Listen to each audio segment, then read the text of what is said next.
Lieutenant Commander Vex Harrow floated in the command chair of the Terran destroyer Vindication, her magnetic boots keeping her anchored as the ship's gravity generators failed for the third time. In an hour, round her, the bridge crew worked frantically at their stations, sweat beading on their foreheads despite the ship's failing life support systems. Through the main view screen, the graveyard stretched endlessly before them, a field of dead ships from a dozen different human fleets, all victims of the HFY Consortium's newest weapon. "Ma'am, we're receiving another distress signal," reported Ensign Korvik from the communication station, his voice tight with exhaustion. "It's from the battlecruiser Defiant Dawn.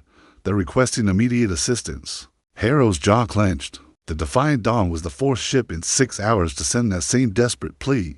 Like the others, it would be silent within minutes. Its crew added to the growing legion of the dead that surrounded them. The HFY had unleashed something new in this sectoral weapon that didn't just destroy ships, but left them intact while killing every living thing aboard. "Any word from the Admiral?" Harrow asked, though she already knew the answer. "Negative, ma'am. The Sovereign's wrath went dark 43 minutes ago. Same signature as all the others." Harrow closed her eyes briefly. Admiral Kane had been commanding the Third Fleet for 12 years.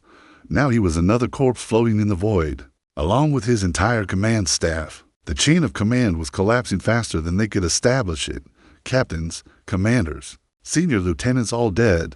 The HFY weapon seemed to target higher-ranking officers first, as if it could sense authority itself. "Ma'am," Chief Petty Officer Briggs called from the tactical station, "I'm reading massive energy signatures from the HFY formation. They're preparing for another sweep." Through the view screen, Harrow could see them sleek, predatory vessels that moved like sharks through the debris field. The HFY had been humanity's most persistent enemy for 3 decades, but they'd never possessed anything like this. Their ships would sweep through a formation, amid some kind of invisible pulse, and leave nothing but floating tombs in their wake. "Distance to the enemy formation?" Harrow asked.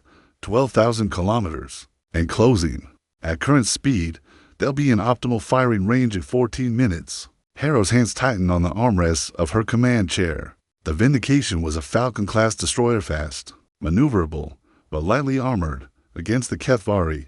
Dreadnought leading the enemy formation, it was like a knife against a tank, but it was all she had left. Status of the other surviving vessels? Reading life signs on 17 ships scattered throughout the field. Most are severely damaged. The frigate Blackwater is our closest ally at 800 kilometers. There, requesting orders. The word hung in the air like a death sentence. Harrow had never commanded more than a single destroyer. She was a line officer, not a fleet commander. But as she looked at the tactical display showing the remnants of humanity's Third Fleet, she realized that rank meant nothing now. What mattered was that she was still breathing, still thinking, still fighting. "Patch me through to all surviving vessels," she ordered. "All frequencies. Channel open, ma'am." Harrow stood, her magnetic boots clicking against the deck plating. When she spoke, her voice carried the authority of someone who had just accepted the weight of thousands of dead souls. "This is Lieutenant Commander Vex Harrow of the TDF Vindication. I am assuming command of all surviving Third Fleet elements. The HFY think they've beaten us. They think they can use our own dead against us. They're wrong. All ships, prepare for combat operations. We're going to show these bastards what happens when they mess with human resolve." She looked out at the field of dead ships, her fleet now, in the strangest way possible. Harrow out. The first HFY probe ship died in a burst of plasma fire that lit up the graveyard. Like a dying star, its hull cracked open, spilling atmosphere and alien bodies into the void. But Harrow felt no satisfaction. The probe had been scouting the field, likely preparing for the main fleet's approach. Its destruction would only accelerate their timeline. "Direct hit on the HFY scout," reported Briggs. "But they got a transmission off before we vaporized them." "How long before the main fleet arrives?" Harrow asked, studying the tactical display. The 17 surviving ships were scattered across 30 cubic kilometers of space, most of them damaged and running on emergency power. 15 minutes, maybe less. The dreadnought Shothic is leading for heavy cruisers and a dozen destroyers. They're moving fast. Harrow's mind raced. 17 ships against 18.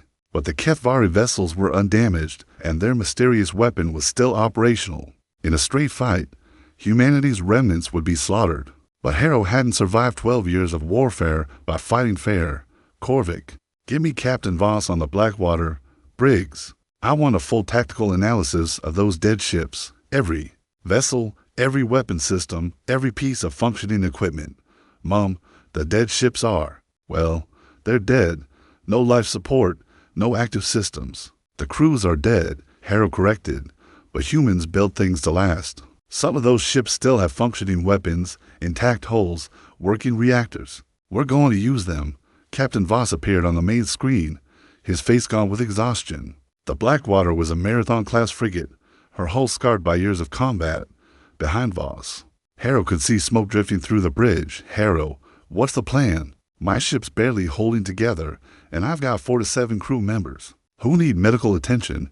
We're going to board the dead ships, Harrow said simply. Salvage what we can, set up automated firing positions, and turn this graveyard into a fortress. Voss stared at her for a long moment. You want us to use the corpses of our own people as cover.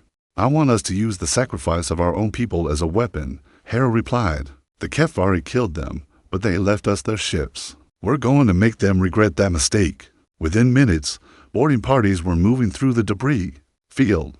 Harrow led the team to the battlecruiser Defiant Dawn, its massive hull intact despite the death of its crew. As they cycled through the airlock, Harrow tried not to look at the bodies floating in the corridors. Admiral Kane was somewhere on this ship, along with nearly 3,000 other souls. Primary weapons are offline, reported Petty Officer Marsh as they reached the bridge. But the secondary batteries are still functional. We can get maybe 6 particle beam turrets operational. If we reroute power from life support, do it, Harrow ordered, and check the missile tubes. If we can get even a quarter of this ship's firepower back online, we'll have something to work with. Similar scenes played out across the graveyard as human crews swarmed over their dead vessels. The heavy cruiser Iron Resolve still had 3 of its main guns operational. The destroyer Nightfall had a full complement of torpedoes piece by piece. Weapon by weapon, they were resurrecting the dead fleet. Harrow. Voss's voice crackled over the comm. HFY formation is 8 minutes out. We've got maybe half the weapons online that we're going to get. Harrow looked around the bridge of the Defiant Dawn. She'd managed to get the tactical systems partially restored, and through the view screen she could see the approaching enemy formation. The HFY dreadnought Shothic was a kilometer long, its hull bristling with weapons. Behind it came the rest of the fleet, moving in perfect formation. All units, this is Harrow. Take positions and prepare for combat. We're going to hit them with everything we've got, then fall back to the next line of dead ships. Make every shot count. The HFY weapon fired first a pulse of energy that should have killed every human in the graveyard, but Harrow had anticipated this. Her boarding parties were sealed in the dead ships, protected by the very vessels that had already been struck by the weapon. The pulse washed over them harmlessly. All units opened fire. The dead fleet came alive with weapons. Fire! Particle beams lanced out from the Defiant Dawn. Missiles streaked from the Nightfall. The Iron Resolve's heavy guns spoke with thunder that shook the void. For a moment, it seemed like the graveyard itself was fighting back. A HFY destroyer exploded in a brilliant flash, its hull torn apart by concentrated fire. But the enemy was already returning fire, their weapons carving through the dead ships like they were made of paper. The Iron Resolve died for the second time in as many hours, its hull cracking open like an egg as HFY plasma cannons found their mark. Harrow watched from the bridge of the Defiant Dawn as the heavy cruiser's reactor went critical, taking 3 enemy destroyers with it in a fusion fireball that lit up the graveyard. Boarding party on the Iron Resolve is gone, Korvik reported, his voice tight. 17 crew members lost, 17 more dead to add to the thousands already floating in the void. Harrow's jaw clenched as she watched the HFY formation advance through the debris field, their ships weaving between the hulks of human vessels like predators stalking wounded prey. Status of our remaining positions, she asked. We've got 8 operational weapon platforms left, Briggs replied. The Nightfall is down to her last torpedo, and the Blackwater is reporting critical damage to her main engines. Through the tactical display, Harrow could see the HFY dreadnought Shothic approaching the center of the formation. Its massive hull bristled with weapons, as she could see the telltale energy buildup that preceded another death pulse. The alien weapon that had killed the entire Third Fleet was charging for another strike. All units, emergency dispersal, Harrow ordered. Get out of those dead ships now. The boarding party scrambled back to their own vessels as the HFY weapon fired again. This time, Harrow felt a wave of something that pressed against her consciousness like a physical force. Around her, the bridge crew staggered, several of them clutching their heads, but they were alive. The weapon was weaker now, diluted by the expanding field of debris. "Ma'am," Marsh called from the engineering station. "I'm reading something strange. The HFY weapon, it's not just killing people. It's draining the bioelectric energy from their bodies and storing it somewhere." Harrow's blood turned to ice. Storing it where? The dreadnought. There's a massive energy reservoir in its central hull. It's been collecting the life force of every human it's killed. The implications hit her like a physical blow. The HFY weren't just killing humans, they were harvesting them. Every dead crew member, every silent ship, was feeding their weapon, and with each kill, it grew stronger. "Korvik, give me all surviving ship commanders, Priority Alpha." Within seconds, the remaining captains appeared on the main screen. Voss from the Blackwater, Commander Reeves from the destroyer Tempest, Captain Singh from the cruiser Dauntless. 12 ships in total, all that remained of humanity's third fleet. "The HFY weapon is powered by the bioelectric energy of our dead," Harrow said without preamble. "Every time it kills, it gets stronger. We can't let it reach the colonies." "What are you suggesting?" Voss asked. Harrow looked at the tactical display, her mind racing through possibilities. The HFY formation was advancing steadily, using the dead ships as cover, but there was something else, a pattern in their movement, a deliberate course that avoided the largest concentrations of debris. "They're afraid of something," she said suddenly. "Look at their formation. They're staying away from the really big ships, signaling forward. The Sovereign's Wrath, Admiral Kane's flagship. It's a Titan-class dreadnought 3 kilometers long, with a crew of 15,000. 15,000 dead," Harrow corrected.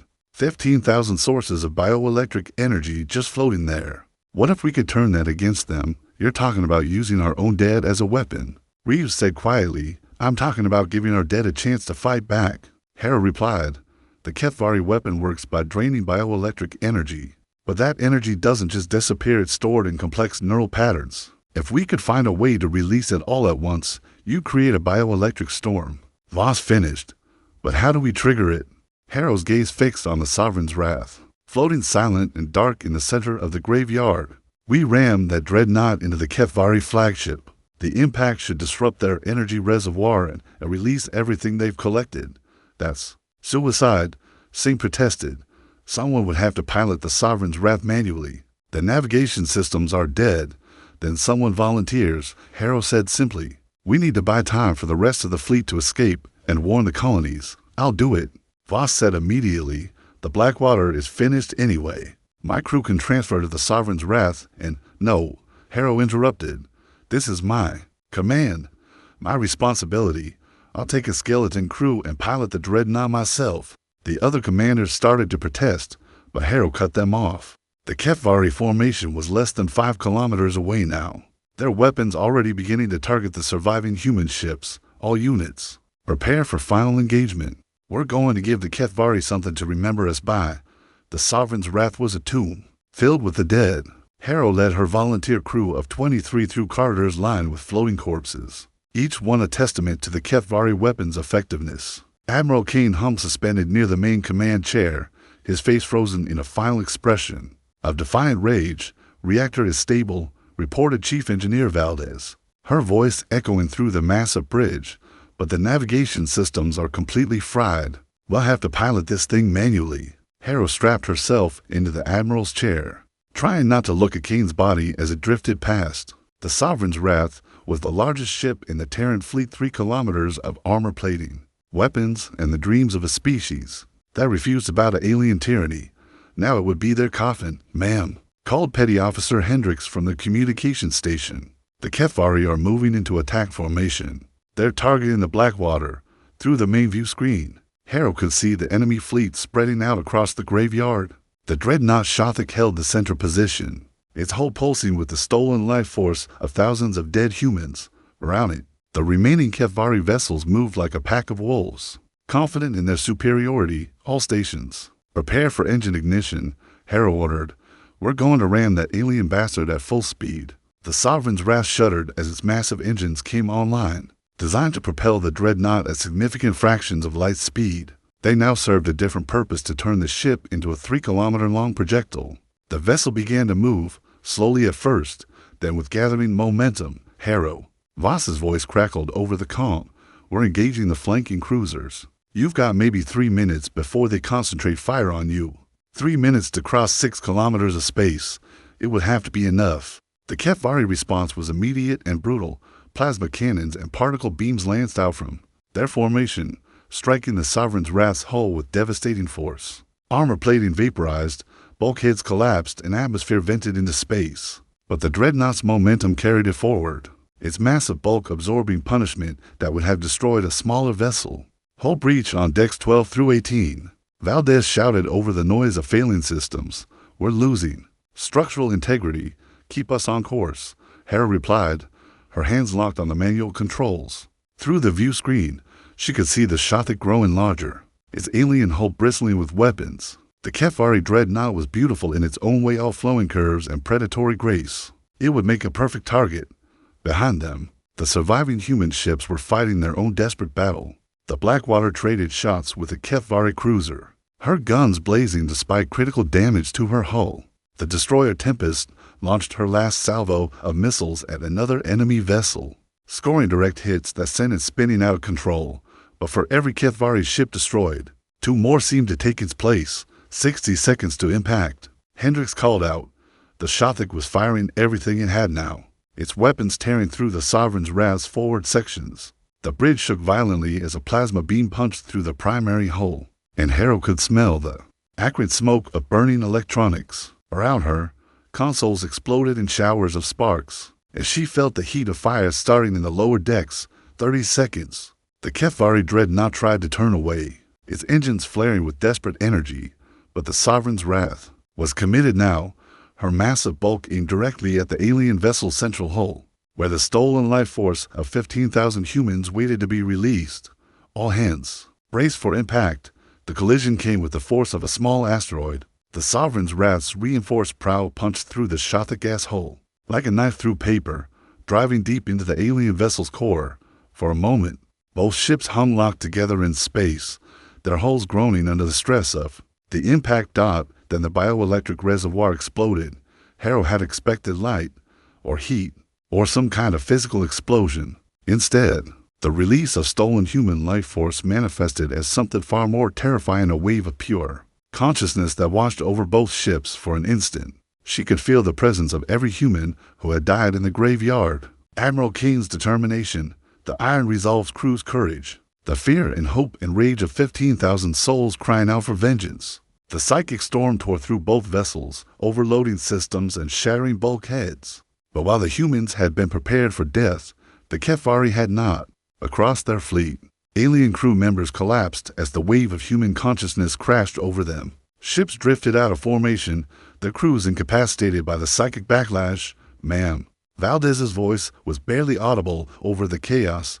The Shothic S reactor is going critical. We've got maybe 30 seconds before it goes up. Harrow looked around the ruined bridge.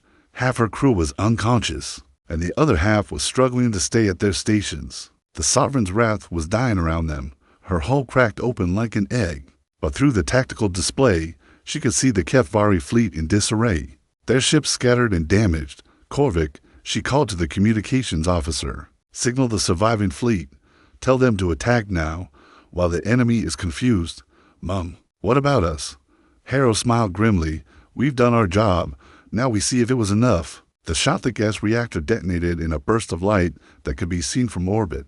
The fusion explosion that consumed both dreadnoughts created a miniature sun. In the heart of the graveyard, its brilliant light illuminating the scattered remains of the fleets locked in mortal combat.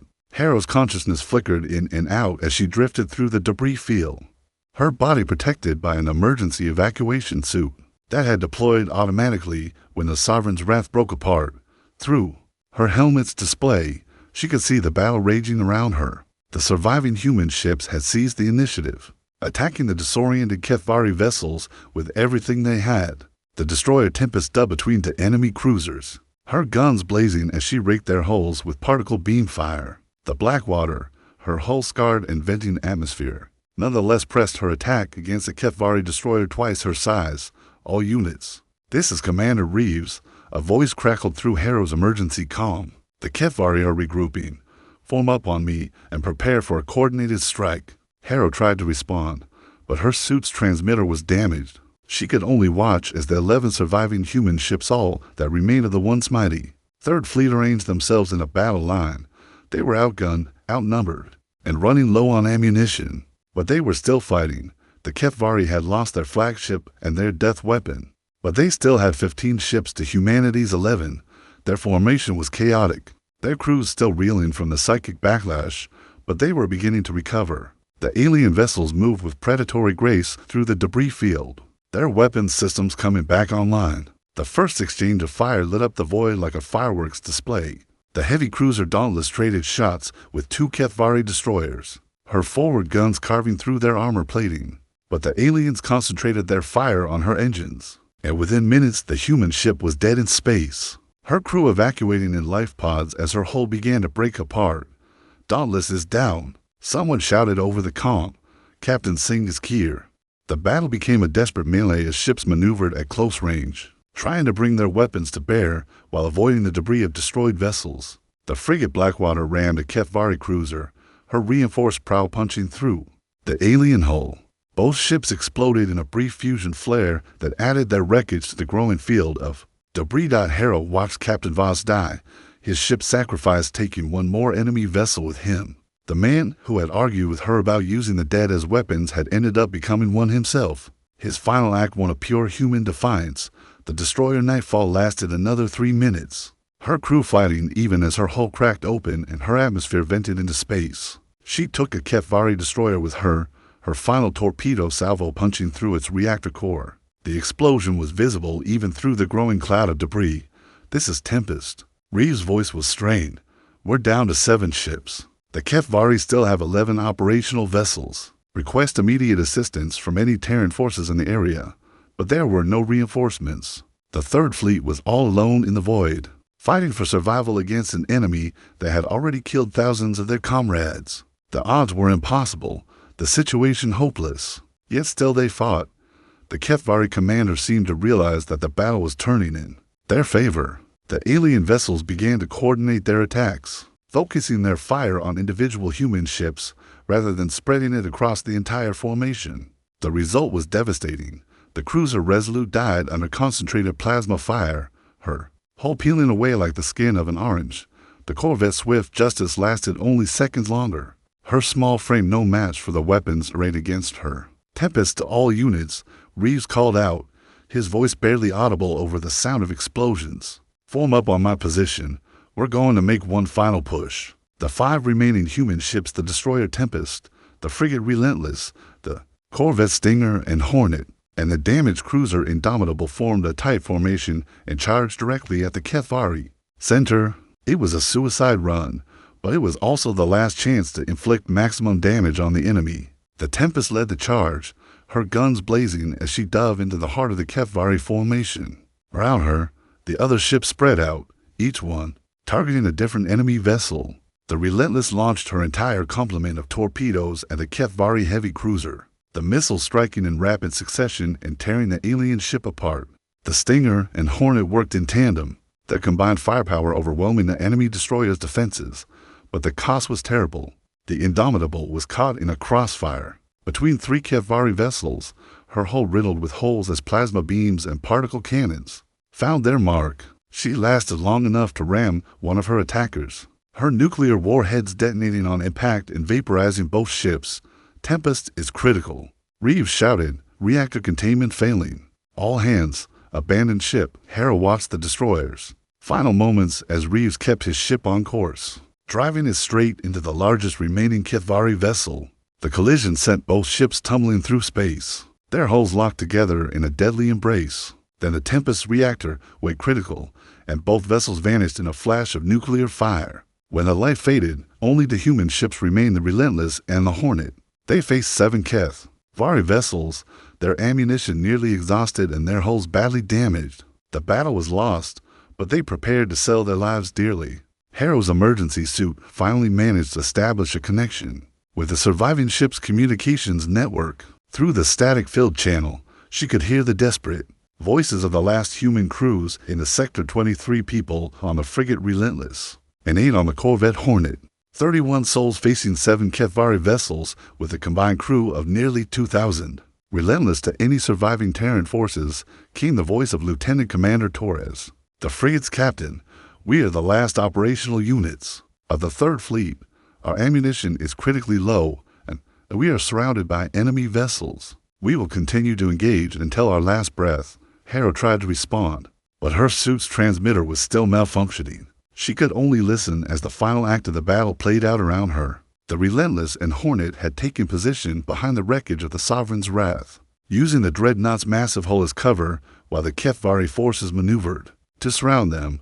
But as Harrow watched the enemy ships positioning themselves for the final assault, she noticed something that made her heart race. The explosion that had destroyed the Shothic had done more than just eliminate the HFY flagship. It had scattered pieces of the alien vessel throughout the debris field, and some of those pieces were still intact, still functional. One section in particular caught her attention, a HFY weapons pod that had been blown clear of the main hull. Its exotic particle cannons were still operational, powered by an independent fusion cell. It was drifting less than 50 meters from her position. Harrow activated her suit's maneuvering thrusters and began moving toward the alien weapon system. The HFY had killed her crew, destroyed her fleet, and slaughtered thousands of her fellow humans. But they had made one critical mistake. They had left their own weapons within reach of a very angry human officer. The weapon pod's control systems were alien, but Harrow had studied HFY technology for years. She managed to interface her suit's computer with the alien systems, slowly gaining access to the weapon's targeting array. The particle cannons were powerful enough to punch through the hull of a heavy cruiser, and they had enough power for perhaps 6 shots. Relentless, this is Lieutenant Commander Harrow. She finally managed to transmit as her suit's communication system came back online. I'm in position to provide fire support. Keep the HFY's attention on you for 30 more seconds, ma'am. Torres' voice was filled with relief and surprise. We thought you were here. Reports of my death have been greatly exaggerated, Harrow replied, her fingers working to lock the weapon pod's targeting system onto the nearest HFY cruiser. Now give me those 30 seconds. The Relentless and Hornet opened fire with their remaining weapons, their shots striking the HFY formation and drawing return fire. The alien ships focused their attention on the 2 human vessels, exactly as Harrow had hoped. None of them noticed the small figure floating among the debris, her hands controlling weapons that had been designed to kill her own kind. Harrow's first shot took the lead HFY cruiser completely by surprise. The particle beam punched through its hull amidships, severing the vessel in 2. The explosion that followed lit up the entire debris field, and Harrow was already targeting her second shot before the light faded. The second beam caught a HFY destroyer as it tried to turn away from the unexpected attack. The weapon carved through the alien ship's engine section, leaving it drifting powerless in space. Harrow's third shot finished it off, the particle beam finding the destroyer's reactor core and turning the vessel into a brief star, unknown weapon system. This is Relentless, Torres called out. Whatever you're doing, keep it up. The HFY are breaking formation. The remaining 5 HFY vessels were indeed falling back, their crews confused by the unexpected attack from their own weapons. But they were already beginning to adapt, their sensors scanning the debris field for the source of the hostile fire. Harrow had perhaps seconds before they located her position. Her 4th shot missed, the particle beam passing harmlessly through space. As the targeted cruiser performed an evasive maneuver, the 5th shot caught another destroyer, but only clipped its hull. The alien vessel was damaged, but still operational, its weapons turning toward Harrow's position. They found me, Harrow transmitted to the surviving ships. 1 shot left, make it count. The HFY destroyer's weapons were charging, their energy signatures building toward a lethal discharge. Harrow could see death approaching in the form of plasma cannons and particle beams, all aimed at her small, vulnerable form floating among the wreckage. She aimed her final shot not at the destroyer targeting her, but at the largest remaining HFY vessel, a heavy cruiser that was moving to finish off the Relentless. The particle beam lanced out across the void, striking the cruiser's command section and vaporizing its bridge. The alien ship went dark, its crew dead and its systems offline. The HFY destroyer fired a split second later, its weapons reaching out to claim Harrow's life. But the particle beam that should have killed her was intercepted by the Hornet, the small corvette throwing itself between the enemy weapons and the floating human officer. The ship's hull vaporized under the impact, but her sacrifice gave the Relentless the opening it needed. Torres fired the frigate's last torpedo directly into the destroyer's hull, the weapon punching through the armor and detonating inside the ship's core. The HFY vessel came apart in a spectacular explosion that sent debris flying across the battle zone. When the light faded, only 3 HFY ships remained operational. They were facing one damaged human frigate and a very determined officer in a spacesuit. The odds had changed dramatically. The 3 surviving HFY vessels retreated to the edge of the debris field, their commanders clearly reassessing the situation. What had begun as a routine mop-up operation against a defeated human fleet had turned into a nightmare of unexpected resistance and devastating losses. Of the 18 ships that had entered the graveyard, only 3 remained operational. Harrow drifted among the wreckage, her emergency suit's life support systems showing critical readings. She had perhaps an hour of air remaining, maybe less. The Relentless was in little better condition. Lieutenant Commander Torres reported that his ship's hull was compromised in 17 locations, and they were down to emergency power. "Ma'am," Torres' voice came through the comm, "the HFY are withdrawing. They're moving toward the jump point." "Let them go," Harrow replied. "Watching the alien ships disappear into hyperspace, we've done enough damage for one day." But even as she spoke, Harrow knew the battle wasn't truly over. The HFY would return, probably with reinforcements and new weapons. The colonies would need to be warned, defenses prepared, and the terrible cost of this day would need to be justified by the intelligence they had gained. "Torres, what's your ship's status for hyperspace travel?" "Negative, ma'am. The hyperdrive took a direct hit in the last exchange. We're stuck here until a rescue ship arrives." Harrow checked her suit's chronometer. It would be at least 18 hours before the nearest Terran patrol reached their position. Her air wouldn't last that long, and neither would the Relentless's life support systems. But as she looked around the graveyard, she realized they weren't as helpless as they seemed. "Torres, prep a boarding party. We're going salvage hunting. Over." The next 6 hours, the survivors scavenged what they could from the dead fleet. The battlecruiser Iron Resolve had intact life support systems that could be transferred to the Relentless. The destroyer Nightfall still had a functioning hyperdrive that could be jury-rigged to Torres' ship. Most importantly, they found emergency supplies scattered throughout the debris field, enough to keep them alive until help arrived. But it was in the wreckage of Admiral Kane's quarters aboard the Sovereign's Wrath that Harrow made the most important discovery. The Admiral's personal safe had survived the collision and explosion, its contents intact. Inside, she found classified intelligence reports about HFY fleet movements, technological assessments, and most crucially, intercepted communications that revealed the location of the aliens' main staging area. "This changes everything," Torres said as they reviewed the intelligence aboard the Relentless. "If Command can get this information, they can launch a preemptive strike against the HFY before they can deploy more of those death weapons." Harrow nodded, but her attention was focused on something else. A personal message from Admiral Kane to his wife, recorded just hours before the battle. In it, the old man spoke about duty, sacrifice, and the price of protecting humanity from those who would destroy it. He had known this might be his final mission, but he had accepted that burden willingly. "Ma'am," came a voice from the Relentless's bridge. "We're receiving a transmission from the Terran cruiser Vigilant. ETA is for hours, for hours." Harrow looked out at the graveyard that surrounded them, thousands of dead ships and the remains of nearly 50,000 human beings. The Third Fleet had been annihilated, but it had not died in vain.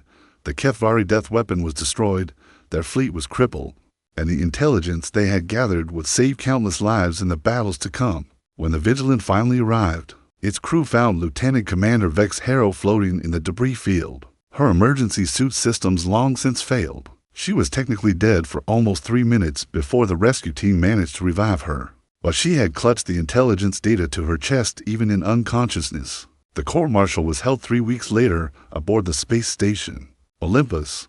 Harrow stood at attention before a panel of 5 admirals, facing charges of assumption of unauthorized command, destruction of Terran military property, and violation of regulations regarding the treatment of deceased personnel.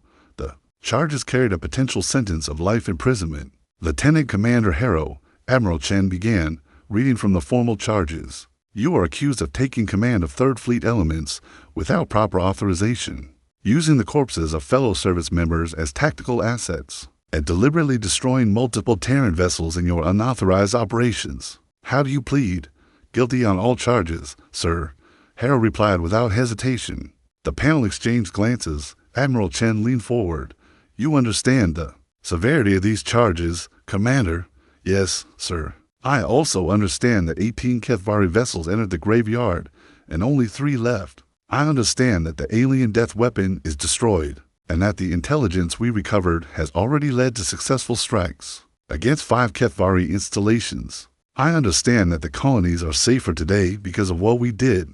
You used the bodies of your fellow servicemen as weapons platforms, Admiral Reyes said, her voice cold. You turned sacred ground into a battlefield. I gave the dead a chance to fight back. Harrow replied, every human who died in that graveyard died fighting for something they believed in.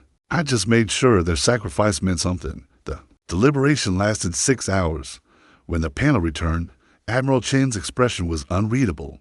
Lieutenant Commander Harrow, this panel finds you guilty of all charges as stated. However, we also find that your actions, while unauthorized, were taken in defense of human lives and resulted in a strategic victory against enemy forces. Therefore, this panel sentences you to reduction in rank to lieutenant, with immediate promotion to lieutenant commander, and assignment as commanding officer of the newly commissioned destroyer Vindication II. Harrow blinked in surprise. Sir, the Terran Defense Force needs officers who can think outside the box, Commander. Officers who can turn a hopeless situation into a victory. Officers who understand that sometimes the dead can teach the living how to fight. As Harrow left the courtroom, she found Lieutenant Commander Torres waiting for her in the corridor. The Relentless had been repaired and he had been promoted to full commander, taking charge of the new Third Fleet being assembled to replace the one lost in the graveyard. So, he said with a grin, ready to command the dead fleet again? Harrow looked out through the station's viewport at the ships of the rebuilt Third Fleet, vessels crewed by the living, but carrying the names and battle honors of the dead.